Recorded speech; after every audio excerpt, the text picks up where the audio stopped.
नमस्कार। दिन भर की बड़ी खबरों में आपका स्वागत है। मैं हूं आराधना। आज इस बुलेटिन में बात होगी इस्तीफे से ममता बनर्जी के इनकार की। আমি কি রেজিগনেশন দিতে হবে?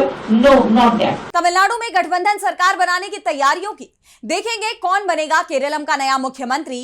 असम और बंगाल में क्या है बीजेपी का प्लान, जानेंगे आम आदमी पार्टी ने राष्ट्रपति से क्या की शिकायत। और बुलेटिन के आखिर में देखेंगे जाने माने कार्टूनिस्ट इरफान की किस खबर पर पड़ी तिरछी नजर। लेकिन दिन भर की तमाम बड़ी खबरों से पहले एक नजर आज की सुर्खियों पर।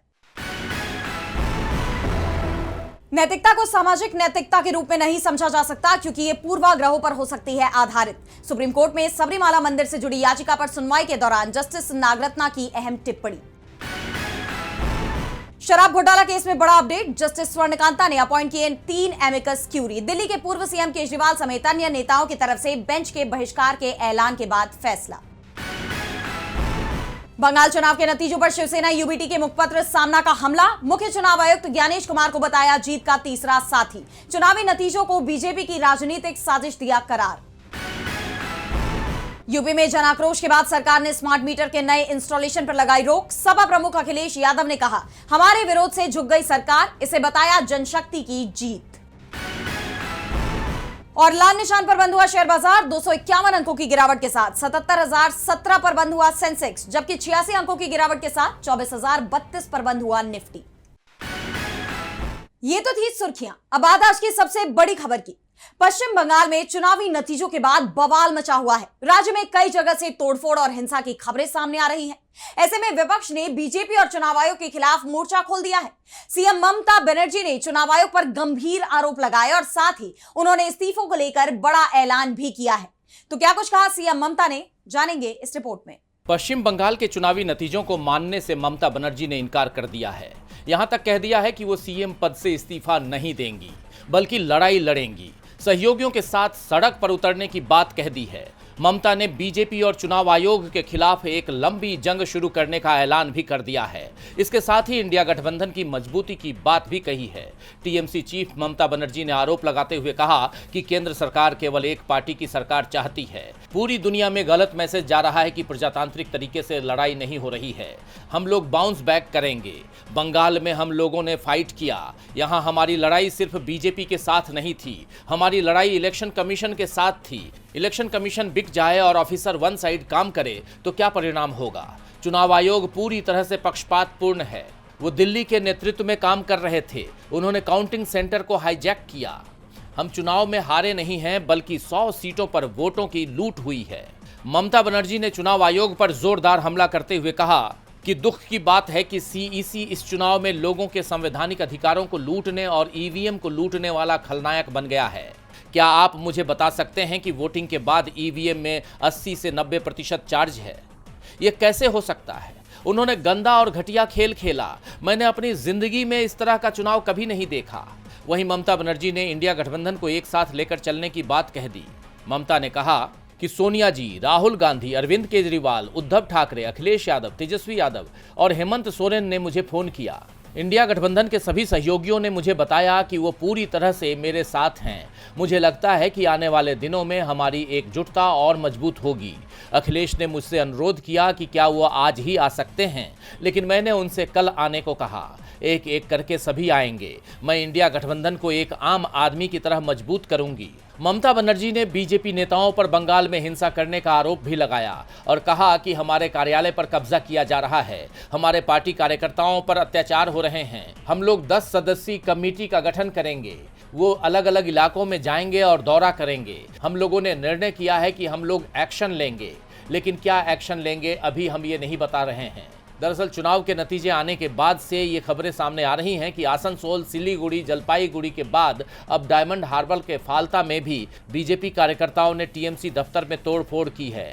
वहीं कांग्रेस सांसद राहुल गांधी भी ममता बनर्जी के समर्थन में नजर आ रहे हैं। ममता की हार पर खुशी मनाने वालों को राहुल गांधी ने फटकारा है और कहा है कि कांग्रेस के कुछ लोग और अन्य लोग टीएमसी की हार पर खुशी मना रहे हैं। उन्हें ये बातें साफ तौर पर समझनी चाहिए। असम और बंगाल के जनादेश की चोरी बीजेपी के जरिए भारतीय लोकतंत्र के खत्म करने का अभियान है। ये किसी एक पार्टी या दूसरी पार्टी का मामला नहीं है, ये पूरे भारत का मामला है। सीएम ममता के ऐलान के बाद बीजेपी के लिए पश्चिम बंगाल में सरकार बनाना आसान नहीं दिख रहा। हालांकि तमिलनाडु में जरूर सरकार गठन की प्रक्रिया तेज हो गई है। राज्य के विधानसभा चुनाव के नतीजों ने सबको हैरान कर दिया। टीवी के सबसे बड़ी पार्टी बनकर उभरी है। पार्टी प्रमुख विजय को विधायक दल का नेता भी चुना जा चुका है। सरकार बनाने को लेकर पार्टी की तरफ से बड़ा संकेत दिया गया है। तो क्या कुछ चल रहा है तमिलनाडु में, देखिए इस रिपोर्ट में। 5 राज्यों में हुए विधानसभा चुनाव के नतीजे आ चुके हैं। पश्चिम बंगाल में बीजेपी ने बाजी मारी तो केरल में कांग्रेस के नेतृत्व वाले यूडीएफ का परचम लहराया। लेकिन सबसे ज्यादा हैरान करने वाले नतीजे तमिलनाडु से आए। यहाँ सत्तारूढ़ डीएमके और विपक्ष एआईएडीएमके बीजेपी को पछाड़ते हुए एक्टर विजय की पार्टी टीवी के सबसे बड़ी पार्टी बनकर उभरी है। तमिलनाडु में तमिलगा वेत्री कजगम यानी टीवीके ने राज्य की 234 में से 108 सीटें जीती हैं। वहीं डीएमके को 59 सीटें मिली हैं, जबकि एआईएडीएमके ने 47 सीटों पर जीत हासिल की है। तमिलनाडु में विधानसभा चुनाव के नतीजे आने के बाद नई सरकार के गठन को लेकर तैयारियां शुरू हो गई हैं। एक तरफ डीएमके प्रमुख एमके स्टालिन ने मुख्यमंत्री पद से इस्तीफा दे दिया है, तो वहीं दूसरी तरफ थलापति विजय जल्द ही मुख्यमंत्री पद पर बैठ सकते हैं। उन्हें विधायक दल का नेता चुना जा चुका है। टीवी के भले ही सबसे बड़ी पार्टी बनी है, लेकिन सरकार बनाने के लिए उसके पास जरूरी सीटें नहीं है। जैसा आप जानते हैं कि तमिलनाडु में कुल 234 विधानसभा सीटें हैं और बहुमत का आंकड़ा 118 है। वहीं टीवीके ने 108 सीट जीती हैं। ऐसे में सरकार बनाने के लिए विजय के पास अभी भी 10 सीटें कम हैं। यानी साफ है कि सरकार बनाने के लिए टीवीके प्रमुख को गठबंधन करना होगा। इस बीच ये खबर भी सामने आई है कि कांग्रेस की तरफ से विजय को समर्थन देने की बात कही गई है। कांग्रेस को 5 सीटें मिली है। इसके अलावा केरल में कांग्रेस की सहयोगी आईयूएमएल को भी 2 सीटों पर जीत मिली है, जिसकी मदद से टीवीके सरकार बनाने के बेहद करीब पहुंच सकती है। विजय के पिता ने भी कहा है कि टीवीके कांग्रेस के साथ गठबंधन कर सरकार बनाने पर विचार कर रही है। हालांकि ये देखना दिलचस्प होगा कि टीवीके कांग्रेस के साथ मिलकर सरकार बनाती है या नहीं। तमिलनाडु में गठबंधन सरकार बनाने की तैयारी शुरू हो गई है। ये भी साफ हो गया है कि टीवीके प्रमुख विजय ही मुख्यमंत्री बनेंगे। लेकिन केरल में मुख्यमंत्री के नाम को लेकर तस्वीर साफ नहीं हो पाई है। राज्य में कांग्रेस के नेतृत्व वाले यूडीएफ ने सत्ता में वापसी की है। पिछले 10 साल से सत्ता पर काबिज एलडीएफ को शिकस्त देकर यूडीएफ ने बहुमत हासिल कर लिया। अब सबकी निगाहें मुख्यमंत्री के नाम के ऐलान पर टिकी हैं। तो क्या है ये पूरी खबर, जानेंगे इस रिपोर्ट में। केरला में 1 दशक के बाद यूडीएफ की वापसी हुई है। सत्ताधारी एलडीएफ को हराते हुए कांग्रेस नेतृत्व वाले यूडीएफ ने जीत हासिल की है। नतीजों में 140 में से 102 सीटें जीतकर यूडीएफ ने 2/3 से भी ज्यादा बहुमत हासिल कर लिया है। अकेले कांग्रेस ने ही 63 सीटें जीती हैं। यानी सिर्फ कांग्रेस ही बहुमत के बेहद करीब पहुंच गई और सरकार बनाने की राह भी साफ कर ली। जीत के जश्न के बीच अब सबकी निगाहें मुख्यमंत्री की कुर्सी पर टिकी है। राज्य इकाई में इस पद के लिए 3 कद्दावर नाम चर्चा में है, जिनमें सबसे पहला नाम है वीडी सतीशन का। विपक्ष के नेता के तौर पर सदन में सरकार को घेरने वाले सतीशन को इस जीत का एक बड़ा शिल्पकार माना जा रहा है। वहीं रमेश चेन्नीथला, जो पार्टी का वरिष्ठ चेहरा रहे हैं और अनुभवी रणनीतिकार रहे हैं, उनका भी नाम इस सूची में है। इसके बाद तीसरा नाम है केसी वेणुगोपाल का, जो एआईसीसी महासचिव और राहुल गांधी के करीबी हैं, जिनका दिल्ली से तिरुवनंतपुरम लौटना केरल की राजनीति में नए समीकरण बना सकता है। अब अगले मुख्यमंत्री के चयन के लिए कांग्रेस आलाकमान ने कवायद तेज कर दी है। एआईसीसी की एक विशेष टीम केरल प्रभारी दीपा दास मुंशी के साथ नवनिर्वाचित विधायकों से व्यक्तिगत मुलाकात करेगी, जिसके बाद कांग्रेस संसदीय दल की बैठक में एक औपचारिक प्रस्ताव पारित कर अंतिम फैसले का अधिकार हाईकमान को सौंपा जाएगा। वहीं दूसरी तरफ पिनराई विजयन के नेतृत्व वाले एलडीएफ को करारी हार का सामना करना पड़ा है। 10 साल तक सत्ता में रहने के बाद मिली इस शिकस्त के बाद विजयन ने इस्तीफा भी दे दिया है। वहीं इस चुनाव में भाजपा ने भी 3 सीटें हासिल की। इस बीच पार्टी की जीत पर खुशी जताते हुए राहुल गांधी ने इसे निर्णायक जनादेश बताया है। उन्होंने सोशल मीडिया पर केरल की जनता का आभार व्यक्त करते हुए कहा कि राज्य की प्रतिभा और क्षमता को अब यूडीएफ सरकार के विजन का साथ मिलेगा। केरल की ये जीत कांग्रेस के लिए महज सत्ता परिवर्तन नहीं, बल्कि राष्ट्रीय स्तर पर ताकत बढ़ाने का संकेत है। अब देखना यह होगा कि हाईकमान किस चेहरे पर मुहर लगाता है। केरला में जल्दी ही तस्वीर साफ हो जाएगी। कांग्रेस पूरे जोश के साथ सरकार बनाने की तैयारियों में लग गई है। वैसे जोश तो बीजेपी का भी हाई है। पश्चिम बंगाल, असम और पुदुचेरी तीनों ही राज्यों में उसकी सरकार बनने जा रही है। पश्चिम बंगाल और असम में तो इसकी कवायद भी शुरू हो गई है। पर्यवेक्षकों की नियुक्ति भी हो गई है। तो क्या है बीजेपी का आगे का प्लान, जानने के लिए देखिए ये रिपोर्ट। पश्चिम बंगाल और असम विधानसभा चुनाव में बीजेपी की जीत के बाद नई सरकार के गठन की प्रक्रिया तेज हो गई है। बंगाल में बीजेपी का पहला मुख्यमंत्री बनाने की जिम्मेदारी पार्टी ने केंद्रीय गृह मंत्री अमित शाह को सौंपी है।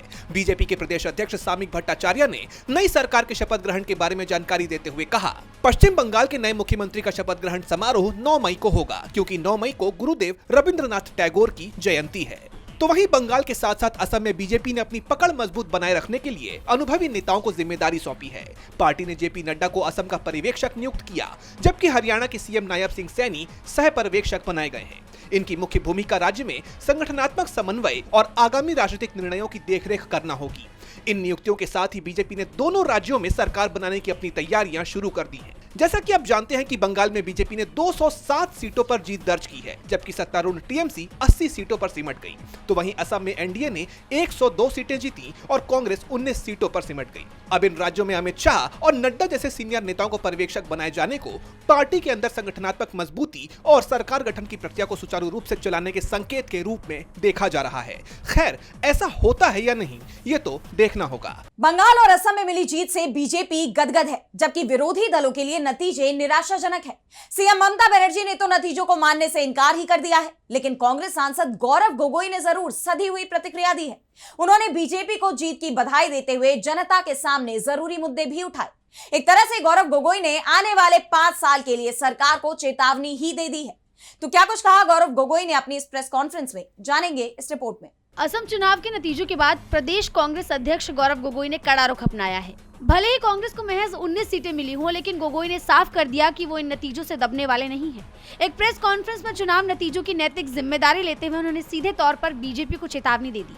गोगोई ने कहा, बीजेपी को जीत की बधाई, लेकिन वो ये ना भूले कि पिछली सरकार ने जनता को परेशान किया है। भ्रष्टाचार सहित तमाम मुद्दों पर सरकार पूरी तरह विफल रही। अगर नई सरकार ने पुरानी गलतियां दोहराई तो कांग्रेस चुप नहीं बैठेगी। तो हम चाहेंगे कि सरकार आने वाले समय पे लोगों की समस्याओं पर वो और महत्व दे। साथ ही साथ जो भूल उन्होंने पिछले कई वर्षों में की है, लोगों को जिस प्रकार से सताया है, लोगों के बीच में जिस प्रकार से उन्होंने कई समय में अहंकारी रूप धारण किया है, भ्रष्टाचार किया है, वे गलतियां आने वाले समय में नहीं करेंगे। गोगोई के मुताबिक कांग्रेस सड़क से लेकर सदन तक जनता के हक की लड़ाई और मजबूती से लड़ेगी। पार्टी के प्रदर्शन पर गोगोई ने कहा कि उन्हें संगठन के अंदर नए सिरे से बदलाव की जरूरत है। उन्होंने कहा, हमें अपना संदेश जनता तक पहुंचाने के लिए नए सिस्टम पर काम करना होगा। 9 मई को नवनिर्वाचित विधायकों की बैठक में अब आगे की रणनीति तय होगी। इसके साथ ही गोगोई ने हुंकार भरते हुए आगे कहा कि हमारी संख्या कम जरूर है, लेकिन हमारा हौसला बुलंद है। हम संविधान की रक्षा के लिए अपना कर्तव्य निभाते रहेंगे। उन्होंने जोर देकर कहा कि कांग्रेस पार्टी असम के विकास के लिए अपने सुझाव देती रहेगी और सरकार की हर गलत नीति पर पूरी हिम्मत से विरोध करेगी। जैसा आप जानते हैं कि 126 सीटों वाली असम विधानसभा में बीजेपी ने 82 सीटें जीतकर बहुमत हासिल किया है, तो वहीं कांग्रेस को 19 सीटें मिली। गोगोई का ये रुख साफ करता है कि आने वाले दिनों में असम की राजनीति में विपक्ष के तेवर और तीखे होने वाले हैं। कांग्रेस ने बीजेपी को साफ चेतावनी दे दी है कि उसकी गलतियां अब माफ नहीं की जाएंगी। उधर बिहार में भी बीजेपी और जेडीयू में खींचतान जारी है। मुख्यमंत्री सम्राट चौधरी की नई कैबिनेट का विस्तार होने जा रहा है, जिसके लिए भाजपा और जेडीयू के बीच 50-50 फॉर्मूले पर मुहर लगाई गई है। लेकिन जेडीयू अब भी अहम विभागों पर अपनी दावेदारी छोड़ने को तैयार नहीं है, जिसे लेकर राज्य का सियासी पारा चढ़ा हुआ है। देखिए ये रिपोर्ट। बिहार सरकार में नई कैबिनेट की तस्वीर 7 मई को साफ होने जा रही है। राजधानी पटना के गांधी मैदान में शपथ ग्रहण समारोह होना है, जहां राज्यपाल सैयद अता हसनैन नए मंत्रियों को पद और गोपनीयता की शपथ दिलाएंगे। इससे पहले सियासी गलियारों में चर्चाओं का बाजार गरमाया हुआ है। जैसा आप जानते हैं कि हाल ही में सीएम सम्राट चौधरी ने दिल्ली में केंद्रीय गृह मंत्री अमित शाह और बीजेपी के शीर्ष नेतृत्व से मुलाकात की। इस मुलाकात के बाद मंत्रिमंडल की लिस्ट फाइनल मानी जा रही है। सूत्रों के मुताबिक नई सरकार में बीजेपी और जेडीयू के बीच 50-50 फॉर्मूले पर सहमति बनी है। इसके तहत दोनों पार्टियों की बराबर की भागीदारी होगी। संभावित संख्या बल की बात करें तो मुख्यमंत्री और उप मुख्यमंत्री सहित पूरी कैबिनेट में कुल 32 से 33 मंत्री होंगे, जिसमें बीजेपी कोटा के 15 तो वहीं जेडीयू कोटा के 14 मंत्री होंगे। वहीं दूसरे सहयोगी दलों की बात करें तो एलजेपीआर को 2, हम और आरएलएम को 1-1 मंत्री पद मिल सकता है। कैबिनेट विस्तार के बीच सबसे ज्यादा चर्चा पूर्व डिप्टी सीएम विजय सिन्हा की हो रही है। भाजपा के कद्दावर नेता रहे सिन्हा इस बार डिप्टी सीएम नहीं बनाए गए। हाल ही में उनकी महाकाल मंदिर की यात्रा को उनके राजनीतिक भविष्य से जोड़कर भी देखा जा रहा है। चर्चा है कि उन्हें इस बार कोई मंत्रालय नहीं मिलेगा। सवाल यह है कि क्या सिन्हा इस फैसले से नाराज होंगे। वहीं मंत्रालयों के बंटवारे को लेकर जेडीयू और बीजेपी में पेंच फंसा हुआ है। जेडीयू का तर्क है कि क्योंकि उन्होंने मुख्यमंत्री का पद भाजपा को दे दिया है, इसलिए अहम विभाग उनके पास रहने चाहिए। मंत्रिमंडल विस्तार में हुई 19 दिनों की देरी पर आरजेडी ने भी तीखा हमला बोला है। पार्टी का आरोप है कि यह जनादेश का अपमान है। विपक्ष का कहना है कि जनता ने नीतीश कुमार के नाम पर वोट दिया था, लेकिन उन्हें राज्यसभा भेजकर सम्राट चौधरी को सीएम बना दिया गया। अब देखना होगा कि 7 मई को जब गांधी मैदान में शपथ ग्रहण होगा तो किस विधायक के हाथ कौन सा विभाग आता है। सम्राट चौधरी के कैबिनेट विस्तार पर संकट के बादल मंडराते हुए नजर आ रहे हैं तो मुश्किल में आम आदमी पार्टी भी दिखाई दे रही है। एक साथ 7 सांसदों का बीजेपी में जाना उसके लिए बड़ा झटका है। और अब इस मामले में पंजाब के सीएम भगवंत मान ने राष्ट्रपति द्रौपदी मुर्मू से मुलाकात की। इस दौरान उन्होंने बागी नेताओं के दल बदल के बारे में चर्चा की। तो क्या कुछ हुआ इस मुलाकात के दौरान, जानने के लिए देखिए ये रिपोर्ट। आम आदमी पार्टी में हुई बगावत के बाद बागी नेताओं और पार्टी के बीच जुबानी जंग छिड़ी हुई है। पंजाब के सीएम भगवंत मान लगातार बागी नेताओं को लेकर तीखे बयान दे रहे हैं। उनकी सदस्यता रद्द करने की मांग कर रहे हैं। इस बीच उन्होंने राष्ट्रपति द्रौपदी मुर्मू से मुलाकात की है और आम आदमी पार्टी के 7 राज्यसभा सदस्यों के पार्टी छोड़ने के बाद पैदा हुए हालात पर चर्चा की। राष्ट्रपति से मुलाकात के बाद भगवंत मान ने कहा, संविधान दी हत्या, लोकतंत्र दी हत्या हुई है कि अचानक 7 MP ਜਿਹੜੇ ਨੇ ਉਹ ਇਕੱਠੇ ਹੋ ਕੇ ਆਪਣੇ ਆਪ ਹੀ ਇਹ ਕਹਿੰਦੇ ਨੇ ਕਿ ਅਸੀਂ ਹੁਣ ਆਹ ਪਾਰਟੀ ਬਣ ਗਏ।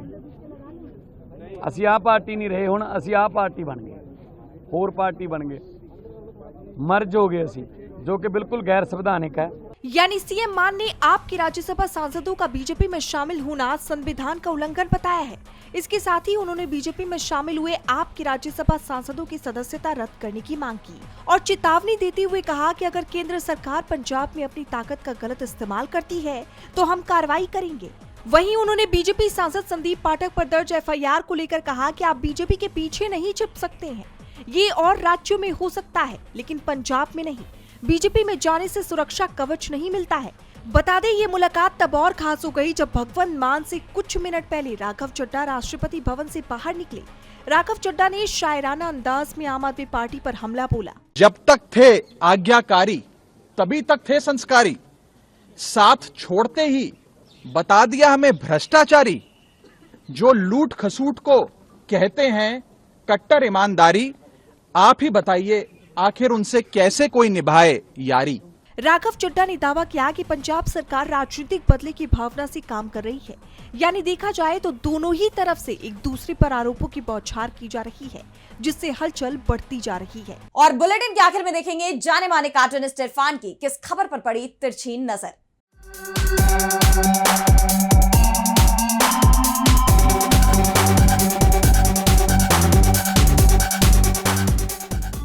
पश्चिम बंगाल में ममता से सत्ता छीनने के बाद में जाहिर सी बात है बीजेपी काफी उत्साह में है और उत्साह में तो यूपी के मुख्यमंत्री आदित्यनाथ पहले से ही हैं। उन्होंने घोषणा की है कि वो एक व्यक्ति को 50,000 रुपये महीना देंगे जिसको OTS CM फेलो कहा जाएगा, जो कि उनको विकास कार्यों में उनकी मदद करेंगे, बताएंगे कि भाई कैसे कैसे विकास हो सकते हैं यूपी के अंदर। अभी तक हुआ हो ना हो ये एक अलग बात है, लेकिन अब उन्होंने ये घोषणा की है। चुनाव आयोग का SIR काम कर गया है।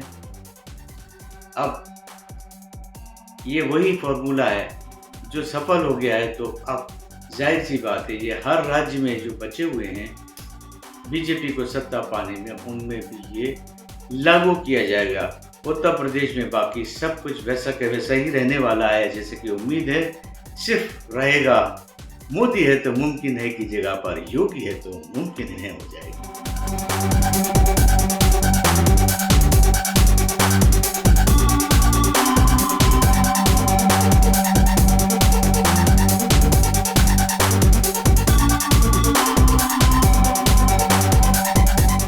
बहुत बहुत शुक्रिया इरफान जी। तो आज इस बुलेटिन में इतना ही। आप देखते रहिए DB लाइव।